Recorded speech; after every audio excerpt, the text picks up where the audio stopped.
સમાચાર અમદાવાદમાંથી કે જ્યાં શેલાની એપલવુડ વિલા સોસાયટીના રહીશોને હાલાકી પડી રહી છે।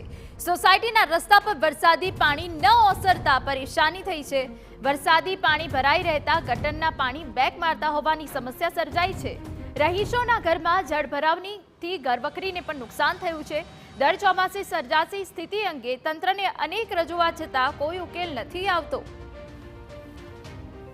5 દિવસ પહેલા વરસાદ પડ્યો ત્યારે 2-2.5 ફૂટ પાણી સોસાયટીની અંદર આવી ગયા હતા અને અત્યારે બી ગટરના પાણી બેક मारीने आखो गटरનું गंदू पानी અહીંયા બધે ભરાયેલું છે। पिछले काफ़ी मानसून से करीब 4-5 मानसून से तो हम देख ही रहे हैं कि यहाँ पानी भरने की बहुत बड़ी प्रॉब्लम हो गई है हर जगह, जिससे यहाँ एरिया में जितने भी लोग रह रहे हैं शेला में, एप्पलवुड में, इंक्लूडिंग द विलाज और जो वहाँ वाले अपार्टमेंट्स हैं, वहाँ उन सभी को बहुत दिक्कतें आ रही हैं।